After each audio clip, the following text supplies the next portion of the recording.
Have you ever finished masturbation and then almost instantly felt regret? Yeah, you're not alone. There's a moment after masturbation where everything feels quieter, too quiet.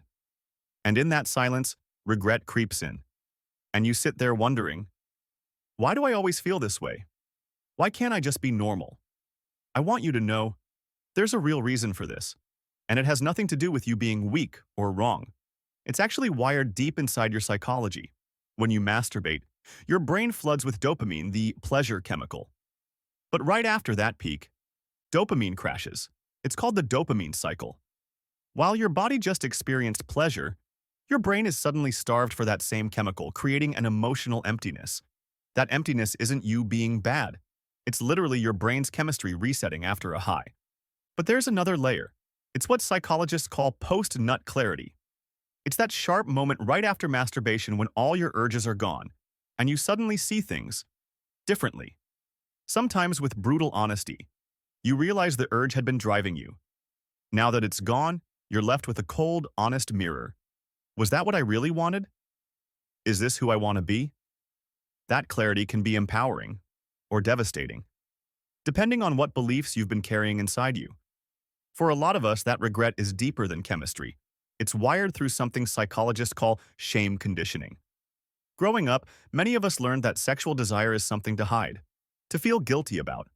Maybe your parents, your culture, your religion, they all drilled into you that wanting was wrong, that pleasure made you dirty. So now, even when you're alone, that old voice whispers, "You're disgusting. You're weak." Even if you know logically that it's normal, emotionally, you're still carrying the weight. Your brain can't handle that conflict, so it punishes you with regret. Painful, sharp regret. Not because you're evil, but because you're trying to live up to an ideal you set for yourself. Maybe too high, maybe unfair, but very, very real to you. If you believe it's wrong, even a little, your mind will punish you, even if rationally you know it's natural. So, what do we do about all this? First, you have to stop fighting yourself like you're the enemy. You're not your urges, you're not your mistakes.